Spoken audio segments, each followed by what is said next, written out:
What's up, everybody? It's Lo, your host, and the rest of the Vols ATB crew with Brando, Alex, and Drew. So today's a pretty big milestone because we officially have 50 days until kickoff in Neyland Stadium. I'm so excited. It feels so great to say that. Um, but other than that, we really don't have a ton to talk about besides our past summary of recruiting for the past week and a half or so. As everyone who watches this knows, Brando is our main recruiting guy. So we are just going to start with that and let Brando take over. Yeah, I think last week with Jake, we talked about the scheduled commitments coming up. You had Cameron Selden, Shemurad Umarov, and Jalen Smith, the three known ones. Tennessee goes 3 for 3 on those guys, gets all three of them. And then also on July 10th, right after, church Sunday service, 5-star edge rusher Davian Bradley commits to Tennessee, coming off his only unofficial visit. He saw enough in the process, wraps it all up, kind of a surprise commitment. Very few people kind of knew about that.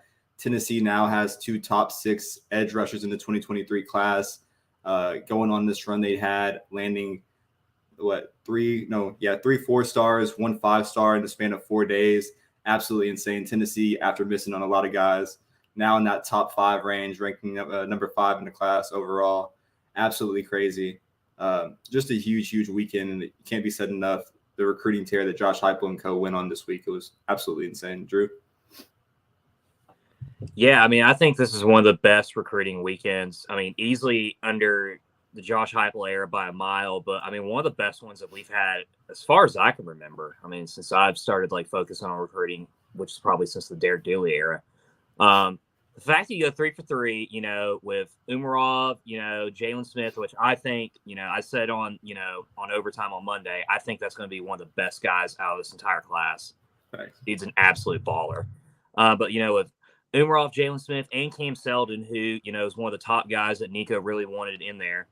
And then just get Jadavian Bradley out of nowhere, is just huge. And then just the fact that on top of that, we might have lost Lucas Simmons, which is very unfortunate. But, we're right there with Stanton Ramil, which I think he's just as good as Lucas Simmons, if not a little bit better. And then, we also got another wide receiver, Nathan Leacock, that should be committing within the next week or so. So, considering missing out on Francis and Carnell, Tennessee's bounced back tremendously. And, the fact that we're talking about having a top 5 recruiting class in mid-July, 50 days before football season, that's it's pretty good. Pretty good. Yeah, Drew, Brando, y'all kill it every time. And I always kind of take a back seat in these conversations. Y'all do way better job of keeping up with this stuff than I do. But it kind of reminds me of that time, 2 years ago, 3 years ago maybe, when we had every day we had to commit under Pruitt, but it still kind of felt funny. It was what's kind of going on? This is kind of weird. This doesn't normally happen. But the way that we bounced back, like you said, Drew, with losing Carnell, but still getting some other people, and then losing Francis, but still staying hot and getting those other ones that we were looking at. I think that's huge, just our ability to bounce back on the recruiting trail. And I'm excited for the D-line to see what Garner does when he gets players that he's actually going for, that he's recruiting, because the man can develop the hell out of anybody. So now that we get real talent in, not that we don't have real talent now, but we've seen what he did. He made a group overachieve last season. So when we get super production in there and get some depth, I'm just super excited just to see how that plays out with the way that games are won in the trenches sometimes. So just excited, honestly. It's funny that you mentioned Francis because after all of these commitments the past few days, I couldn't give a shit less about losing Francis. We've landed some super solid commits the last few days. My other favorite thing is that we took Jalen Smith over LSU, which to me just shows how attractive Tennessee is as a university right now to all these players, and just shows how far of an upward trend we're going in recruiting, in my opinion. Stealing guys out of Georgia, stealing guys from LSU, these are big things, and I don't even think that it's a question that they're going to be massive contributors for Tennessee as soon as they step on campus. So I just think all around we're doing a very good job. Oh, yeah. It's no question that it's true. So I'm going to read this off. It's absolutely crazy. In the 2023 class right now, Tennessee, they have the number one player in the state of Tennessee, Caleb Herring. They have the number one player in Missouri, Shandavian Bradley. The number one player in Kentucky, Christian Conyer. The number two player in California, Nico. And the number two player in Virginia, and Cameron Seldon. And that's just like the few to name off, to not to include like Tyree Weathersby, Jeremiah T-Lander, guys like Jalen Smith, who's like, you look at their stat line and you see that 3-star rating right now. And if they're not a 4-star in the next ranking, it's absolutely ridiculous because these guys are putting up seasons with like 130 plus tackles in their junior year of high school, going into a phenomenal senior year. So, I mean, it's just no question what, Tennessee's doing. Like you say, miss out on Francis, miss out on Carnell Tate. I wouldn't call Lucas Simmons kind of really a miss because Tennessee was trying to get back into that one after losing Francis and probably got in there too late. The guy was obviously committed to Florida State. But you look at, teams like that, Tennessee staying hot on the trail right now. And then obviously in the day and age of college football with coaches getting tossed left and right, they're one bad season from, losing that recruiting class. So I look at a lot of these guys that we missed.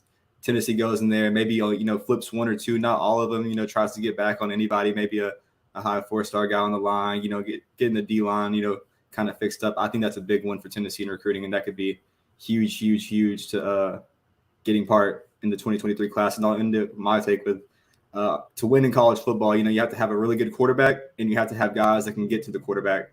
And Tennessee, they have Nico, a 5-star quarterback, 2 5-star edge rushers. And I look at that already in, year 2 of the process. That's super amazing to have like that early kickstart. And if Tennessee can continue to do that 2024, 2025, that rebuild is going to be a lot quicker. So. Yeah, man, and we're going to be in really good shape even after losing Byron Young and Tyler Barron after this year because, we're going to have a lot of freshmen come in. But when you think about Tyree West, Joshua Josephs, then, Caleb Herring and Shadavian Bradley are all going to be there. James Pierce, too, another one that's probably wind up being a starter by the end of the year. There's a lot of talent there. And, guys, I don't remember the last time we've had this much talent on the defensive line at any time in Tennessee. It might have to be back in the 90s, honestly, during the John Chavis and, Fulmer era. But when you talk about, like, getting a lot of these guys like Jalen Smith and Jeremiah T-Lander and Christian Conyers, these guys might be 3-stars now, but it's going to be actually huge for our recruiting points and, like, recruiting perspective on keeping our ranking in the top 5 because all 3 of those guys are going to be 4-stars by the end of November, early December. Like, I guarantee it.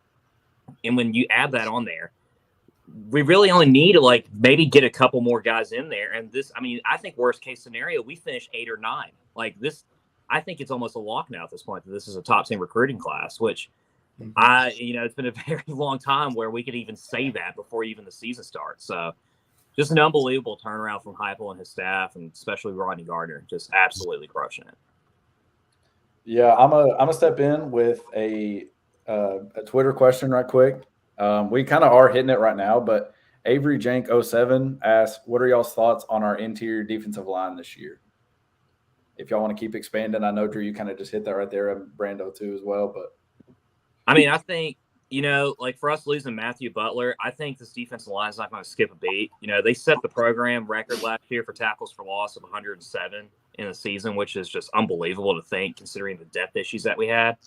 But when you have Byron Young, who I think is probably going to have at least 10 sacks this year, Tyler Barron, who has SEC experience, I think he's going to take that extra step. But then you have that depth behind where they're freshman talent, but, James Pierce, Joshua Josephs, Tyree West, these are guys that can make an impact instantly. And the huge contrast that we've had from recent years is that, we would have a good starting 11, but then the depth talent from going from the first string to the second string was like a step back. I don't think there's a step back with this defensive line. There might be with the secondary and other positions, but as far as the defensive line goes, it would not surprise me one bit if that core winds up finishing the top 3 in the conference. Yeah. I mean, I'll add to that to say that Rodney Garner, he's going to always get the best out of his interior D lineman. Then you also got to think of a crazy maniac like Mike Eckler on the edge, just coaching these guys up like James Pierce and all that. But when you look at the interior guys, I look at a lot of promising, young guys, Tyree West, Jordan Phillips, and I think it starts in recruiting. Obviously, right now, Garner being a really experienced veteran coach, I know his coaching tactics are A1, but right now in recruiting, I know it could probably be better in the 2023 class. And I think you obviously will have that name emerge later on, like last year at the final minute, flipping Tyree West. Vic Burley, I heard that he's not the number 1 defensive line target anymore at Clemson. So a lot of these kids take that kind of personal. So later down the line, if a relationship like that can come in handy and you can kind of flip a guy like that, Vic Burley or another interior D lineman to add to those guys on the edge, I agree with Drew. There's no reason that the D line should step back with all that coaching and experience. And I think in the SEC that with especially how our defense plays, having to play quick off the ball because of our offense, those D line guys, they're getting trained right now to be snappy. And I just think that that's going to make our D line more vicious than it has in recent years, where we couldn't even get to the quarterback under Pruitt. So, well, I just want to add to that I mean, even the guys that have went from year 1 to year 2 already have so much more experience and training under their belt. I mean, just imagine like all the reps that they get in practice versus this offense. I mean, you kind of got to sit back because last year we knew nothing about what to expect, but now we do. And just knowing that they're getting reps against Heupel's like elite offense just shows you that they're already getting trained to be better. So I'm not concerned about it. And recruiting wise, I think they've done a phenomenal job on that point. So I don't see issues. Oh, my bad. Oh, you're good. Also, I think that like you were saying, if you practice against how fast our offense runs, then other offenses are just like cakewalk, essentially. Like in terms of speed. But yeah, like obviously there's like really good offenses and stuff, but like if you good and you move fast, like you almost like feel like you're playing from behind before the game even starts. But if a team's like slower than, or like most people are going to be slower than us, that gives our line a break and just get ready to set themselves. But honestly, as long as we got Garner, I'm perfectly fine with whoever we bring in because I trust what he's already shown us. He showed how much he could develop in 1 year, but also that he pumps out NFL talent. So if you get on campus, he's going to make something out of you. So as long as he stays here, I'm cool. I think defensive line is the last thing that we need to worry about. Yeah. Do whatever to keep that man. Yeah. Honestly, pay the man. I'll give a shout out too to BJM, our linebackers coach, Brian G. Marie, because previously, a couple episodes back, I was kind of dogging him for his recruitment, going out there, landing Jeremiah T-Lander, Jalen Smith. It also sounds like also coming out of spring practice that Elijah Herring and Joshua Josephs are going to be really impact freshmen too in that position. So, also starting at the linebacker position that's really, really, in need to go along with the interior D line. And then the DB room is starting to kind of recruit itself. You still got guys locked in, Sylvester Smith, Jack Luttrell. Sounds like they're still going after guys like Ricky Gibson and Jordan Matthews. So all in all, like it's all falling into place. And if you can fix that defense, all the depth holes quick, it's just that process just speeds up for itself. But to also have the experience coaching like Mike Eckler, he's been coaching a decade, Rodney Garner, decades, BJM, decades going back to Texas and South Florida and other teams. And then Willie Martinez, who started off here way, way back. So I just think you have like the right crew, like the recruiting NIL, it's really helping Tennessee. So you got that experience, guys are going to get into the league and it's just going to help overall. And I just always see that speeding up, helping us all. So I think another thing that we kind of forget too is because, our defense is on the field for like a long time, like during the game. I mean, I think it was like on average, they're probably on the field about 35 or 36 minutes every single game. In the Kentucky game, like 45 minutes for the Kentucky game. But like, they can actually, and the crazy thing about this, I kind of thought about this earlier today, like they could actually use that as a recruiting tactic in the sense of like, we already have 3 or 4 edge rushers in this like class alone. If you go and talk to guys, like, hey, look, you guys are going to be on the field the majority of the game, and we're going to have to do rotations nonstop on players to make sure that everyone's fresh and healthy and everything. And you're going to have more of an opportunity to be on the field than as opposed to going to school X, where you're just going to be redshirted or, play as a backup for the majority of the season. So, and in a crazy way, as like ridiculous as it is, and like how, in almost unbelievable condition that these guys on defense have to be to play for that long, it's actually a pretty good recruiting tactic to tell these kids that they're going to be able to play immediately. So I fully agree that maybe that's what they've been doing, Drew. You just got an insight. Yeah. I mean, Yeah. I mean, all in all, it's crazy. Like the recruiting, they said he couldn't recruit number 5 class in the country, number 1 in the SEC. And obviously like teams like Bama and Georgia will probably end up surging like later on. Tennessee, like already locked in.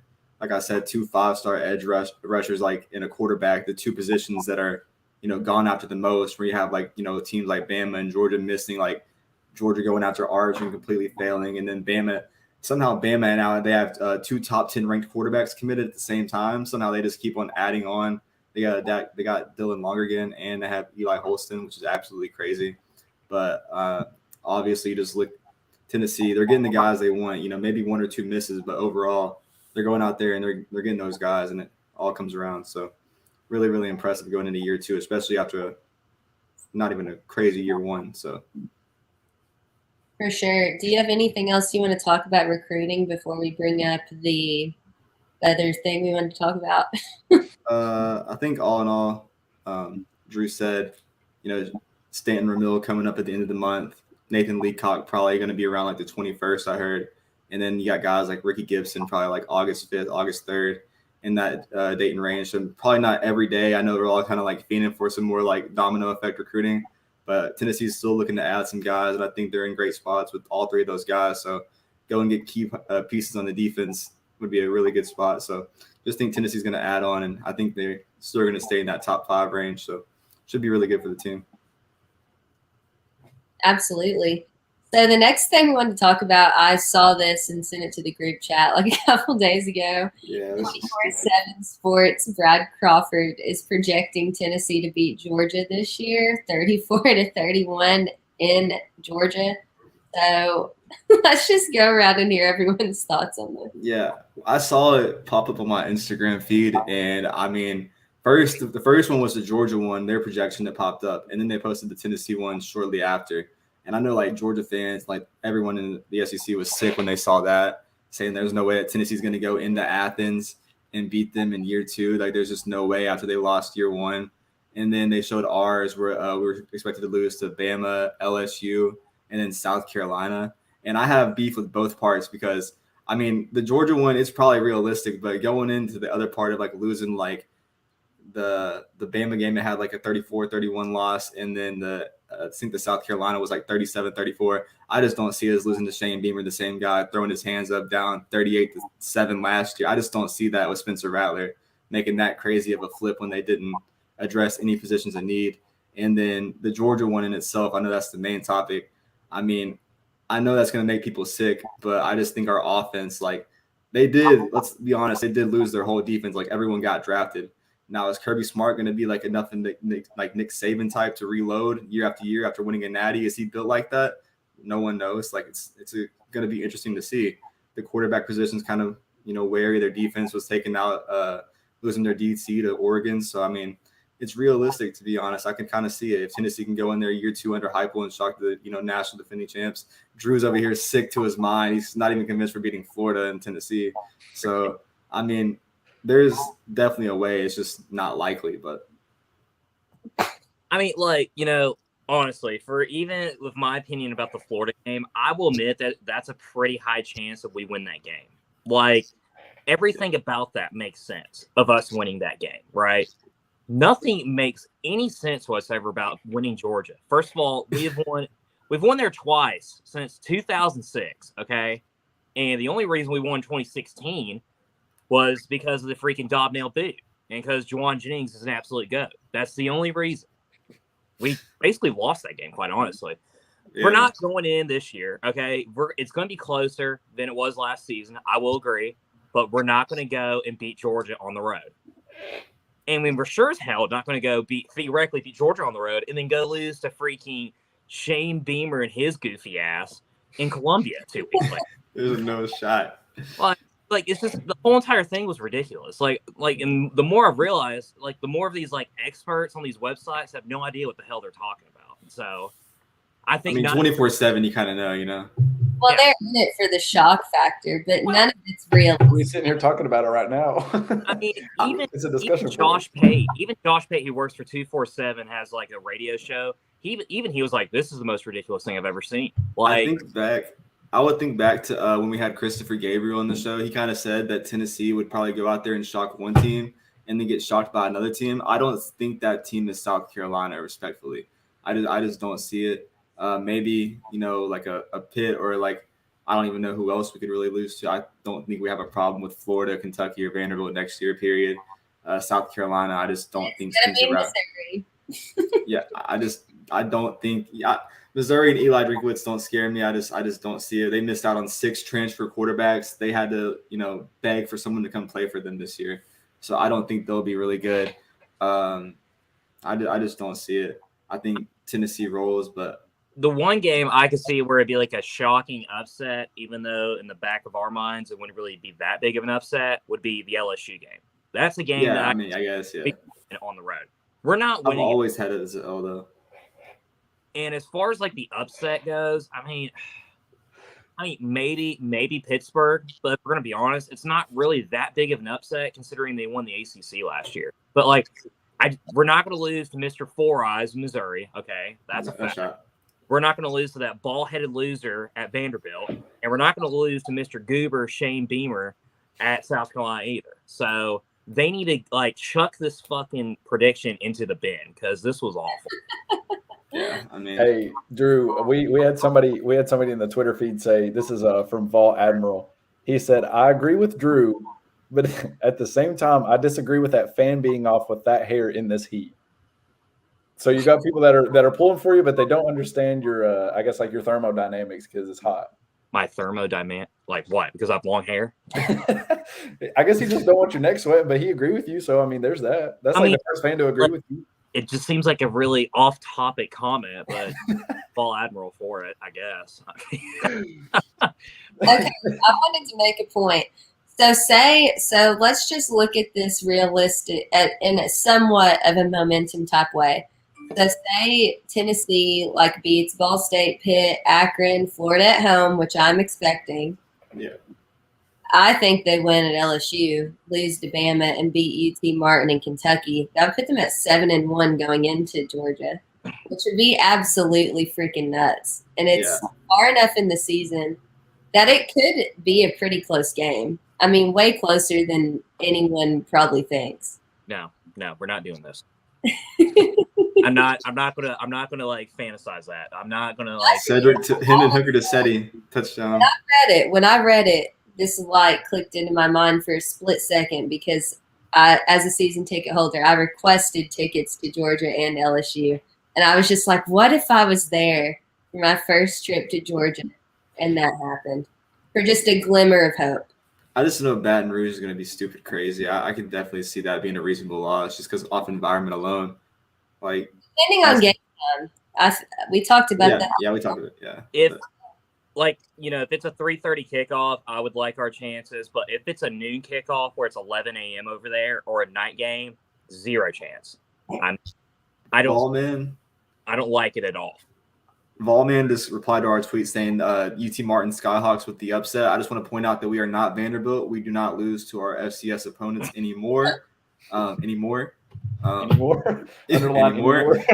We did try that one season. Didn't work out well, but I pointed out in one of my group chats the fact that Tennessee potentially could go in there and kick the head coach of UT Martin, and then his son plays for a team that we're also going to play that we kind of missed out on way back then.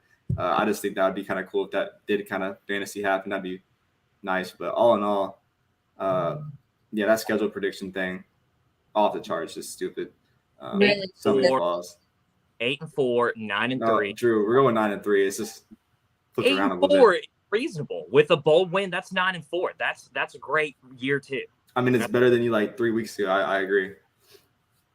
Much better than 3 weeks ago. And as we're approaching the season, it's getting closer, and he's slowly but surely kind of getting better as we get closer. And like how we started the episode talking about the 2023 class, the way you capitalize and you finish off going into December and May, you have a good season in year two. Everyone's trajectory, you look at like Ole Miss, second team coaches going, second year coaches going into the SEC. They all have that trajectory going up from like 8-4 to like 10-2, 9-3, just making at least a little jump in improvement. And I think if you let recruits see that also with what you're offering, just in general as, a top university and top grossing income university, I think that'll, get Tennessee super back in the recruiting game. And it all comes back to getting guys here. So if you went back on that, absolutely crazy. But 50 days, absolute madness, Ball State, I still think we'll have a good turnout. I just think everyone will be hyped for year two. So if we get like 90,000 there, I'll be pretty happy. I think that night on a Thursday. I think 90,000 for a Thursday night is a pretty reasonable thing. I mean, we only had 80,000 last year, so yeah. But that was What's his question, Alex? There's a question from Knoxville V865, and it says, "How much will QB play be affected in second year / off season scheming against our offense? But I don't know that I understand it. How much would Is he asking Like, like how people will scheme against us, or? I think that's what he's asking. That's why I don't. Yeah, it says against. Yeah, against our offense. So yeah. So I guess he's saying like, now that people have seen our offense for a season, like, do we expect a lot of change moving forward? Honestly, no. I'll point out, yeah. Not at all. I don't even. I mean, yeah, there's no way Heupel even showed half of what he has. Not to No, mention all the exactly, yeah. returning talent and new talent. Not a chance in hell. He's just getting started. I know that this sounds ridiculous, but he is like a mastermind in offense. That I have no doubt that anyone will be able to stop us at all. Yeah. And it was said. Okay. Sorry. I was gonna say it was said, like how Lois said, it was said that Tennessee Heupel, he only used like 25% of his official playbook going into year one, and then we talked about it plenty of times on the show.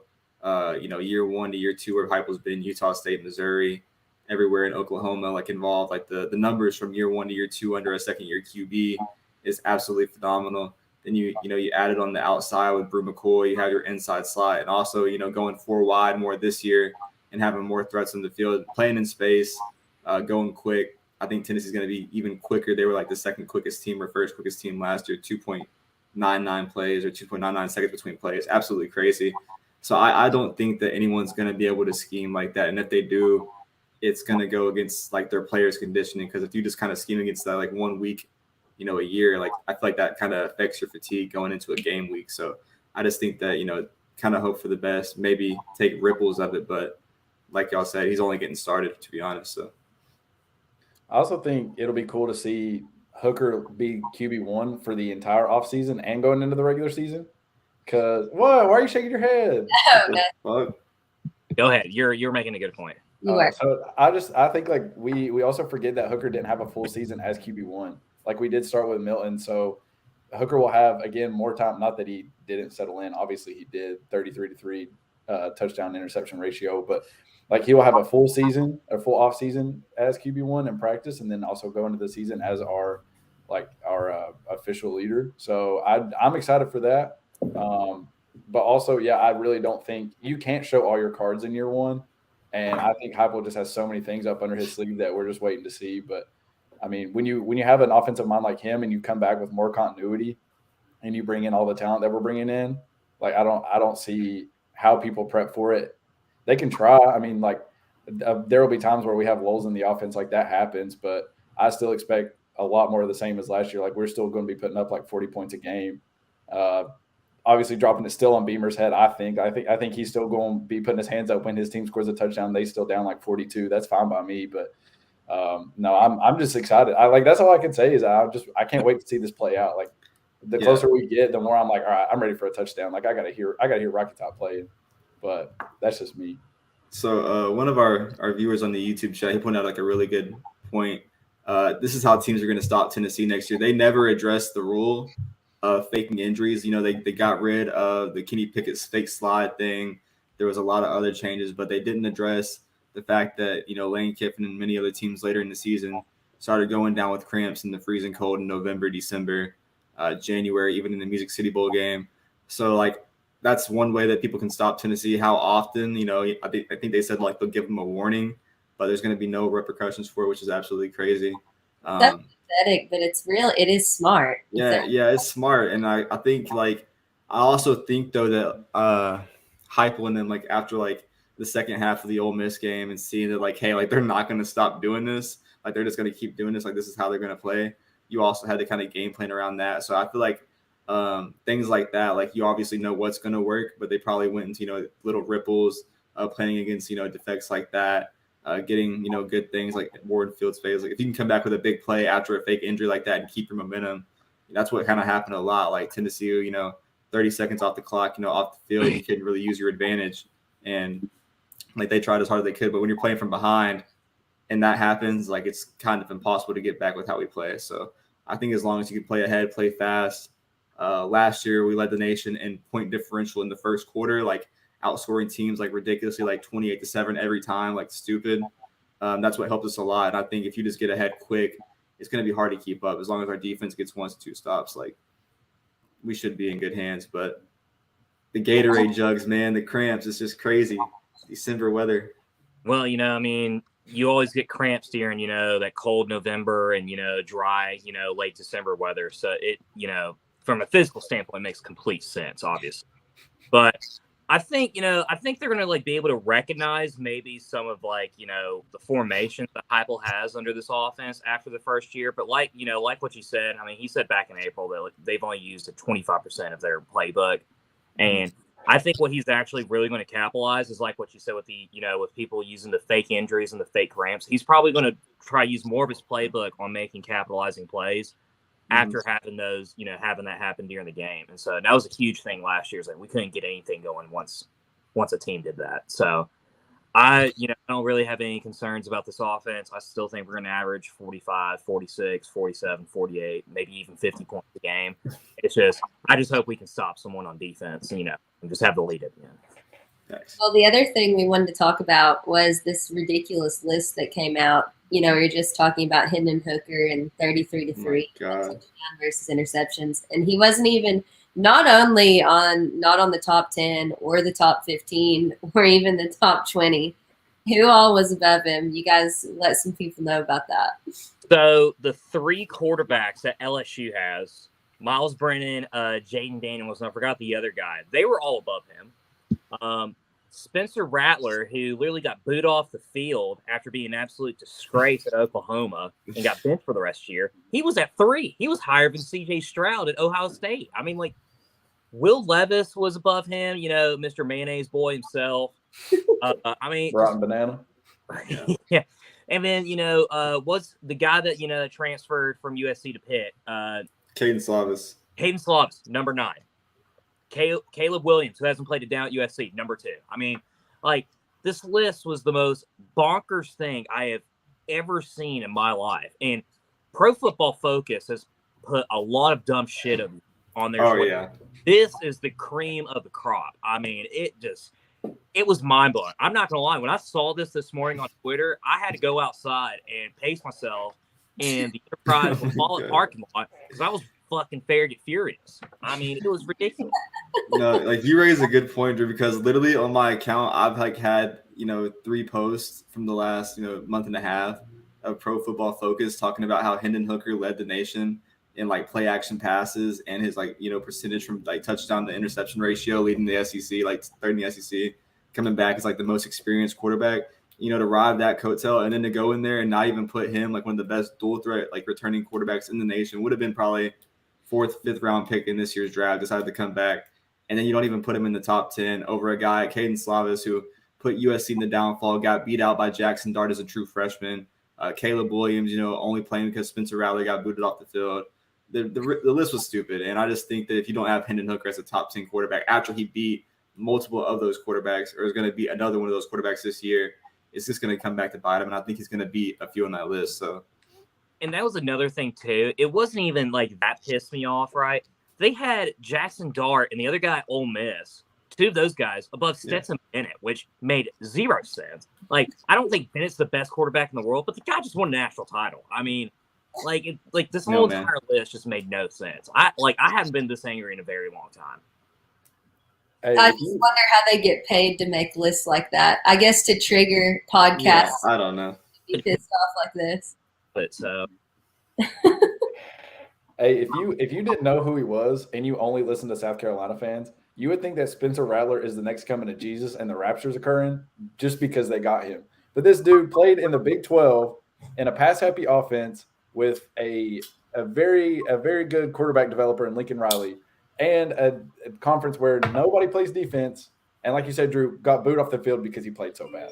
So why do you want to come to our conference where the lines are better, people play defense, and you're really not going to get much done, and you think that you just going to be the 3rd best quarterback in the country? That is why when we were talking about the Georgia game, I feel like it's more reasonable to think that we beat Georgia than we lose to South Carolina solely based off that.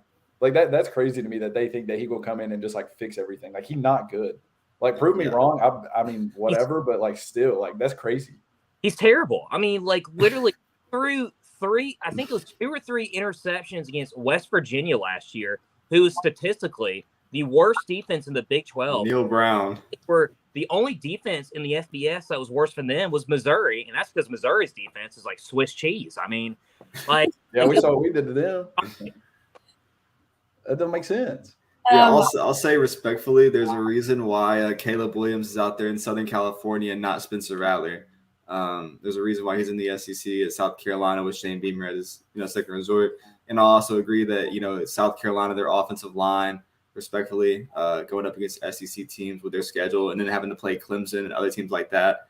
I just don't think that by the end of the season, I think maybe another group assistant head coach or whatever they had last year will have to come out there and play quarterback again. Because I don't think that Spencer Rattler is going to last. And I sure don't think that he's a top 3 quarterback in the country or the SEC.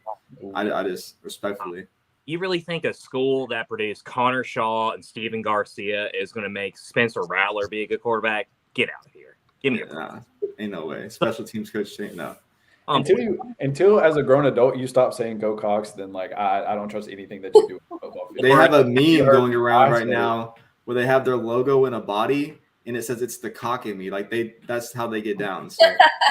Or they have like a Eastern European EDM song as their entrance with Sandstorm. So I mean, just terrible. Just figure it out. We're gonna have to go play there this year. That's gonna be awful. Y'all just embarrassing us. That if I have to hear that stupid ass song, I'm going to fight someone. I'm not going to that stadium this year. They're like the little brother that got invited to the big kids party. Like they're just kind of hanging out doing their own thing, and it's like everybody else like, okay, let's be serious over here. And like, yeah, go Cox. I mean, I respect Vanderbilt more, and Vanderbilt's never been worth a damn in football. Yeah, because they know they're not. Like they at least know their spot, but they're like, oh yeah, we got Spencer Rattler. Okay, 4-8. God. I'm pissed. I'm livid. Well, let's just, like I said, I think the only reason they make lists that fucking idiotic and with no sense is just to get people like us to get all pissed about it. To get us that's what's crazy though. Like all the great buzz that Tennessee has right now, there's no negativity all around in the air. And then they have to throw something out there like, all right, fuck it. Let's get these guys mad. Well, the switch flip because now all the negativity is just on how fucking dumb they look. We don't even care. We know. It's weird. Like I have to actually search for shit to be pissed off about, not just about the state of affairs with the program. I have to actively now look at lists and look at ridiculous nonsense to get angry. I mean, it's fun. I was gonna say what a joy that is. But or Pro Football Focus. We're throwing your list into the trash can because that is disgraceful. Absolutely. Disrespectfully. No respect at all. No respect intended. 0%. We're not lighting couches on fire yet, but we're damn sure lighting y'all's lists on fire. Yeah. I would love to have one of them come up on this show next week and explain themselves. But not just that schedule, but that have the audacity to literally have 3 quarterbacks on the same team in the top 20 altogether. It'd be equivalent to having a guy in someone's basement from Vol Nugs on here, Drew. I don't think that Pro Football Focus is the top of the tier of credibility. But the fact that they do, get reposts is kind of crazy. I mean, they all that bullshit. That Ryan Tannehill is a top 10 quarterback. So let's just take that's too far. Okay. I'm not here for the Ryan Tannehill slander. And I will not take it. That's where Brando draw the line. I'm just saying, he's no Charlie Whitehurst. Oh my God. I can't even tell you who that name is. I don't even know who Charlie Whitehurst is. Go. Did y'all want to say anything else? I did want to give a shout out to Jake Miller for having Drew and I back on the radio this past Monday again on Overtime.